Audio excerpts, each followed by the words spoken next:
জীবনে কে রয়ে গেল, কে ছেড়ে গেল, এটা নিয়ে কখনো ভাববেন না। জীবন চলার পথে অনেক মানুষ আসে। কেউ আসে প্রয়োজন হয়ে, কেউ আসে অভ্যাস হয়ে, আবার কেউ কেউ আসে শুধুমাত্র শিক্ষা দিয়ে চলে যাওয়ার জন্য। যারা আপনার জীবনে আসবে সবাই পাশে থাকার কথা বলবে, কিন্তু সময়ের পরীক্ষায় খুবই অল্প মানুষ টিকে থাকবে। যারা ছেড়ে যায় তারা আমাদের জীবন থেকে আসলে হারায় না, তারা রেখে যায় কিছু শিক্ষা, কিছু অভিজ্ঞতা আর নিজের মূল্য বোঝার শক্তি। আর যারা রয়ে যায় নীরবে পাশে দাঁড়িয়ে থাকে, খারাপ সময়েও হাত ছাড়ে না। তারা কথায় নয়, কাজে ভালোবাসা দেয়। জীবনের প্রত্যেকটা পদে পদে আপনি অনেক কিছু শিখবেন।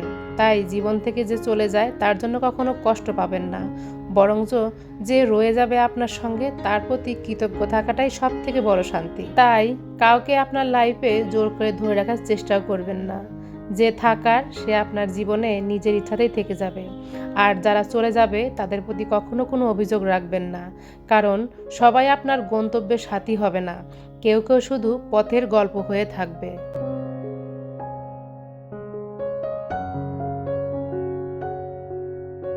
হ্যালো এভরিওয়ান, আসসালামু আলাইকুম। আমি শারমিন চলে এলাম আপনাদের মাঝে নতুন দিনে আরেকটি ব্লগ ভিডিওর মধ্য দিয়ে। যে যেখান থেকে বসে আমার এই ভিডিওটি দেখছেন বা দেখবেন সবাই ভালো এবং সুস্থ আছেন আলহামদুলিল্লাহ। আমি আমার পরিবার নিয়ে বেশ ভালো আছি, সুস্থ আছি। এই তো আজকের ব্লগটাও কিন্তু আমি কয়েকদিনের ব্লগ কেটে সেটে আপনাদের সাথে শেয়ার করতে চলে আসলাম। বেশ লম্বা একটা গ্যাপ হয়ে গেছে, কিন্তু আসলে সময় সুযোগ হয় নাই বা অনেক বিজি ছিলাম। আর ইদানিং ভিডিও দেওয়ার প্রতি ইচ্ছা আসলে আমার করে না, এই জন্য আসলে শেয়ারও করিনি। ভেবেছিলাম কয়েকটা দিন একটু রেস্ট নেব, ইউটিউব থেকে একটু ছুটি কাটাবো। তো সেটাই আর কি করেছি। তো একটা ছুটি কাটিয়েছি, তারপরে ভাবলাম যে না, আমার চ্যানেল তো আমার একটা সন্তানের মতন, তার জন্য তো আসলে কিছু করতে হবে। তো এই জন্য আসলে সেই মায়া, সেই ভালোবাসা, সেই টান থেকে চলে আসলাম আপনাদের সামনে আরেকটি ব্লগ ভিডিওর মধ্য দিয়ে। তো আশা করি আমার পুরো ভিডিওটি জুড়ে আপনারা থাকবেন আর আপনাদের কাছেও অনেক বেশি ভালো লাগবে।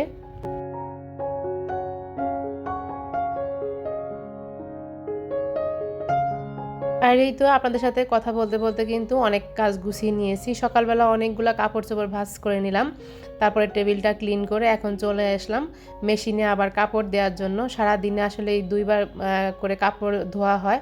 তো আগের দিন যেটা জমানো থাকে সেটা আসলে পরের দিন সকালবেলা ধুয়ে ফেলি। তো দেখা যায় সন্ধ্যায় বা রাতে ভাঁজ করে ফেলি। তো আবার পরের দিন সকালবেলা আবার মেশিনে কাপড় দিতে হয়। তো রেগুলার রুটিন মতো কিন্তু সংসারের সমস্ত কাজ কর্ম সব কিছু চলতে থাকে। কিন্তু দেখা যায় যে আমি আমার জন্য যে কাজটা করি, মানে ইউটিউবের যে কাজটা করি, সেটাই আসলেই টাইম মেনটেন বা ঠিক মতো করে করতে পারি না। এটাই হচ্ছে আমার সমস্যা। তো কাপড়গুলো ধুয়ে কিন্তু এখন চলে কত এসেছি বড় বড় ছাদে, জবা আপনাদের ফুল সাথে একটু ফুটছে আমার ছাদ কাছে। বাগানটা শেয়ার দেখেন করি। এই ফুলগুলা দেখে না মনটাই ভরে যায়। হ্যাঁ, আর এই যে দেখেন অনেক ফুল ফুটেছে, এত ফুল ফুটছে এই ছোট্ট এই জবা গাছটা, এত ফুল ফুটলো কি বলবো। এই যে সব জায়গায় করি, এগুলা দিয়ে ফুল ফুটবে সব।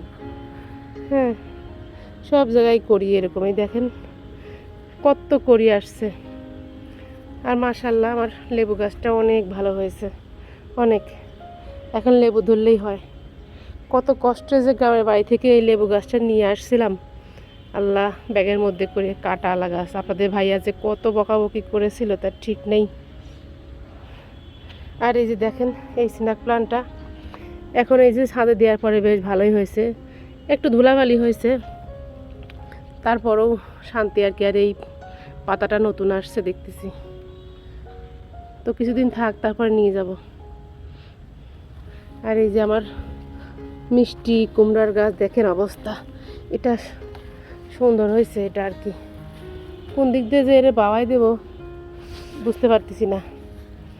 তো দেখি আর কি এদিক দিয়ে দিয়ে রাখবো, যদি হয় আর কি। দুই একটা পাতা পোতা তো খাওয়া যাবে, দুই একটা পাতা খাওয়া যাবে, এটাই আর কি। আর এদিকে টমেটো গাছ দেখি, টমেটো গাছে এই যে কয়েকটা টমেটো আসছে আবার। এই যে বেশ কয়েকটা টমেটো ছিঁড়ে নিয়ে যাবো, এখন তো সিজন শেষ টমেটোর। নিয়ে যাব টমেটোগুলা। আর একটা দেখতেছি এই যে, এই যে। আর এদিকে দেখেন সব গাছের পাতা মরে গেছে, আমার হাসনাহেনাটা পাতা মরে আবার এই যে নতুন নতুন সব পাতা বেরোতেছে। আজ কয়েকদিন খুব ব্যস্ততা, আপনাদের সাথে তো ভিডিও শেয়ার করি না, তো সময়ও পাই না, ভালো লাগে না। তো আজকে বেশ কয়েকদিন পরে উপরে ছাদে আসলাম। নিচের ছাদের থেকে চলে যাই, শুধু কাপড় নেড়ে দিয়ে যাই আর নিয়ে যাই, এটাই। তো উপরে ছাদে আসাও হয় না, গাছগুলো দেখি না। তো এখন দেখা যাচ্ছে সব গাছের পাতা পড়ে গেছে, যেহেতু এখন ফাল্গুন মাস চলে আসতেছে সামনে, আবার নতুন পাতা হবে, এই আর কি। তা আমি কিছু টমেটো নিয়ে যাই। হ্যাঁ, এই দেখেন কত টমেটো হয়েছে গাছে। তো এগুলো এখন সব ছিঁড়ে নিয়ে যাব। দেখি কতগুলো হয় আর কি।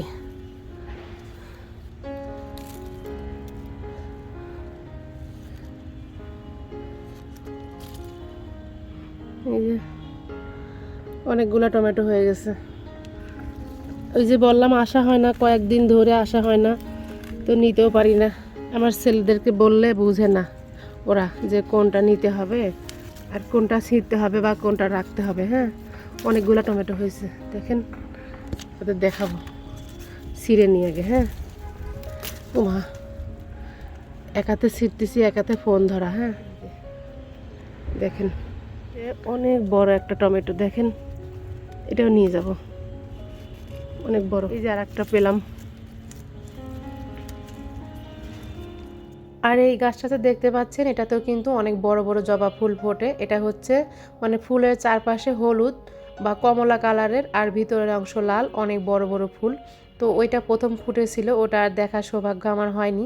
আমার ছেলে ছবি তুলে নিয়ে গিয়েছিল, সেটা আমি দেখেছিলাম। তো এখন ছাদ থেকে সব কিছু নিয়ে চলে এসেছি বাসায়। তো আপনাদের সাথে কিন্তু শেয়ার করব কতগুলো টমেটো আজকে নিয়ে আসলাম। নিজের গাছের ফল ফুল যে সবজি হোক না কেন, অল্প আর কম, মানে বেশি আর কম আর কি, সেটা কিন্তু বেশ ভালো লাগে খেতে। তো এই তো দেখেন অনেকগুলো টমেটো কিন্তু নিয়ে এসেছি আজকেও। তো রেখে দিলে পেকে যেত, তো পাকতে আর দিলাম না, কাঁচা অবস্থায় আর কি ভাজি করে খাবো। এখানে কিন্তু অনেকগুলো টমেটো হয়েছে, মানে দেখতে কিছুটা বড় এর মতো, একটা কিন্তু পেকেও গেছে।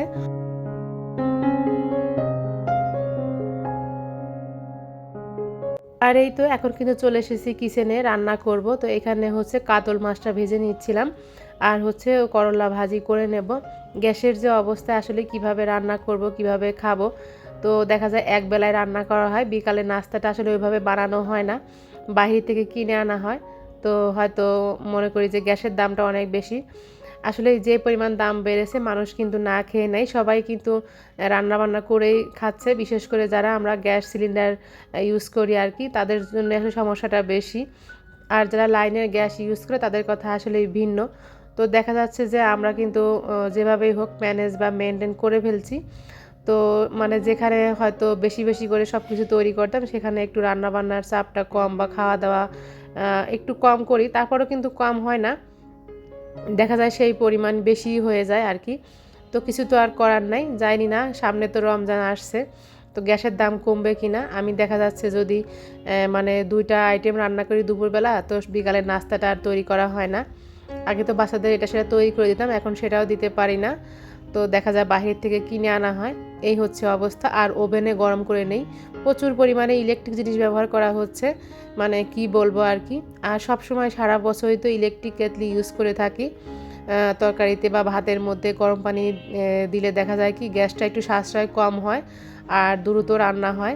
সেই রকম তরকারিতেও কিন্তু সেম দেখা যায় যে ইলেকট্রিক কেটলিতে পানি ফুটিয়ে নিয়ে তারপরে হচ্ছে তরকারির মধ্যে দেয়, এতে কিন্তু দেখা যায় তরকারির টেস্টটাও ভালো হয়, রান্নাটাও দ্রুত হয়, আর গ্যাসের অপচয়টা কিন্তু কম হয়। তবে আসলে এভাবে কয়দিন আমরা চলতে পারবো সেটা তো আসলে জানি না। সামনে তো রমজান মাস আসছে, তো রমজান মাসে কিন্তু রান্না বান্না খাওয়া দাওয়া পরিমাণটা একটু বেশি হয়, আসলে ওইভাবে সাশ্রয় আর হবে না। তার মধ্যে যদি গ্যাসের দামটা একটু হলেও কমে যেত, তো যারা আছে অনেকে নিম্নবিত্ত বা নিম্নবিত্ত মধ্যবিত্ত আর কি, তো তাদের জন্য একটু একটু হলেও সুবিধা হতো। অনেকেই আছে যে মানে ওই যে সিলিন্ডার ছোটোটা ইউজ করে, তো আসলে তাদের ক্ষেত্রেও কিন্তু অনেকটাই কষ্ট হয়ে যায়। আমি তো আসলে বড়টা ইউজ করি, এই জন্য আসলে অতটা গায়ে লাগে না।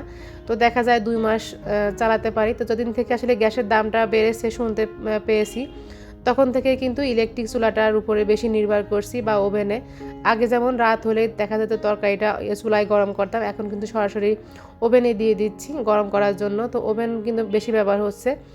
তো গ্যাসের দাম যেরকম বেড়েছে, গ্যাস সাশ্রয় করছি, সিলিন্ডার কম ইউজ করছি। তো ইলেকট্রিক বিলও কিন্তু সেভাবে বেড়ে যাচ্ছে, কারণ আমরা দেখা যাচ্ছে অনেক মানুষ, অধিকাংশ মানুষই কিন্তু এখন ইলেকট্রিক চুলা বা ওভেনের উপর নির্ভর করছি। এই হচ্ছে আমাদের অবস্থা। একদিক সাশ্রয় করতে গিয়ে আমরা কিন্তু আরেক দিক ঠিকই বিল বাড়িয়ে ফেলছি। তো কিছু তো করার নেই, খেতে তো হবে, না খেয়ে তো আর আমরা থাকতে পারি না।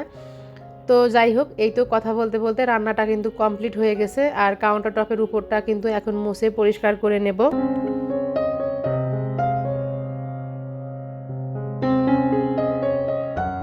আর আজকে কথা বলতে বলতে কিন্তু ভিডিওর অনেকটা সময় পার হয়ে এসেছি। একটা লাইক কিন্তু আপনাদের কাছে এখনও চাওয়া হয়নি, প্লিজ একটা লাইক দিয়ে পুরো ভিডিওটি কন্টিনিউ করবেন। আমার এই ভিডিওর মধ্যে যদি কোনো কথা বা কাজ আপনাদের কাছে একটু হলেও ভালো লেগে থাকে, প্লিজ আমার চ্যানেলটা সাবস্ক্রাইব করবেন। আর সাবস্ক্রাইব করার পরে পাশে থাকা যে বেল বাটনটা আছে ওটার অল অপশনটা সিলেক্ট করে রাখবেন, নোটিফিকেশন আকারে চলে যাবে আপনাদের কাছে, আর আপনি চাইলে যখন ইচ্ছা আমার ভিডিওটি দেখে নিতে পারেন। আর যারা লাইক দিয়ে আমার ভিডিওটি কন্টিনিউ করছেন তাদেরকে জানাচ্ছি আমি অসংখ্য অসংখ্য ধন্যবাদ। আর ইতিমধ্যে যারা আমার এই ছোট্ট চ্যানেলটি একটু একটু করে বড় করতে সাহায্য করছেন, এদেরকে আসলে ধন্যবাদ দিলেও ছোট হয়ে যাবে। তো প্লিজ তারা সবাই আমার পাশে থেকে যাবেন। তো এখানে আমি এই যে বিকেলবেলা নেহারি বসিয়ে দিচ্ছিলাম। তো নেহারি রেসিপি কিন্তু আমি আপনাদের সাথে আগেও শেয়ার করেছি, তো এখনও আবার শেয়ার করে দিচ্ছিলাম। তো আজকে নেহারি আর কি মানে পায়ার পরিমাণটা একটু বেশি, তো আমার কিন্তু প্রেশার কুকার একদম ভরে গেছে, মানে 5 লিটার প্রেশার কুকার আর কি। তো এখানে নাড়াচাড়া দিতে পারবো না এমন মনে হচ্ছিল। তো যাই হোক, পরবর্তীতে আর কি সমস্যা হয় নাই। তো এখানে সমস্ত মশলাপাতি দিয়ে তো শুধুমাত্র পানি দেবো অল্প পরিমাণ, কারণ বেশি পানি দিতে গেলেই দেখা যাবে যে মানে যখন সিটি বাজবে তখন উপর দিয়ে বের হয়ে আসবে, এরকম কিন্তু আমার অনেকবার হয়েছে। তো এখন কম পরিমাণ পানি দিয়ে একটু কষিয়ে নেব, তারপরে হচ্ছে বেশি পরিমাণ পানি দেব।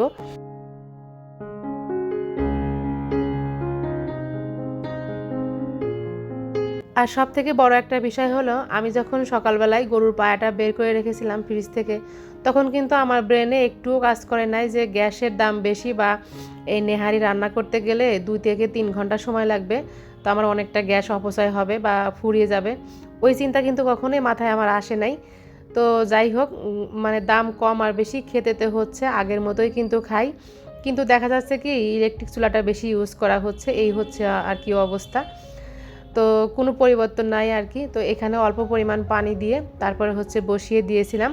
1 ঘন্টা আমি চুলায় জাল করেছিলাম, পরবর্তীতে আর কি ইলেকট্রিক চুলায় বসিয়ে দিয়ে 2-2.5 ঘন্টা রান্না করে নিয়েছিলাম। তো এভাবেই কিন্তু নেহাইটা রান্না করেছিলাম। খাওয়া দাওয়া কিন্তু বন্ধ নাই, দাম বাড়ুক আর কমুক আর কি। তো যাই হোক, এই হচ্ছে আর কি অবস্থা। তো এখানে দেখেন কষানো কিন্তু হয়ে গেছে। নেহাইটা বসিয়ে দিয়ে আমি কিন্তু গোসল নামা শেষ করে এসে তারপরে হচ্ছে ইলেকট্রিক চুলায় আর কি বসিয়ে রেখেছিলাম। তো এখন কিন্তু এই যে বসিয়ে রেখে মানে কম তাপে দিয়ে বসিয়ে রাখবো, তারপরে হচ্ছে রাতের খাবারে এটাই আমি রেখেছিলাম। তো দেখেন মাশাল্লাহ আমার নেহাইটা কিন্তু বেশ ভালোই হয়েছে। আমি কম পরিমাণ ঝোল রেখে রান্না করেছিলাম, কারণ বেশি পরিমাণে ঝোল রেখে রান্না করাটা নেহারি আমার খুব একটা পছন্দ হয় না, আপনাদের ভাইয়াও পছন্দ করে না। এই জন্য কম পরিমাণ ঝোল রেখে আজকে আর কি রান্না করে নিয়েছিলাম। আর মাশাল্লাহ অনেক ভালো কিন্তু হয়েছিল। এই তো আর কিছু পরোটা সেঁকে নিয়েছিলাম আমি অফ ক্যামেরায়, এখন বাচ্চাদেরকে খেতে দিয়ে দেব। তো আপনাদের সাথে কথা বলতে বলতে কিন্তু ভিডিওর একদম শেষ পর্যায়ে চলে এসেছি। তো যারা ভিডিওটি দেখছেন প্লিজ আর একবার বলছি তারা লাইক দিয়ে পুরো ভিডিওটি কন্টিনিউ করবেন। তো আমি আজকে এই তো বিদায় নিয়ে নেব, সবাই অনেক বেশি ভালো থাকবেন, সুস্থ থাকবেন। আরেকটি ব্লগ নিয়ে চলে আসবে আপনাদের সামনে, সেই পর্যন্ত আজকে বিদায় নিচ্ছি। আল্লাহ হাফেজ, আসসালামু আলাইকুম।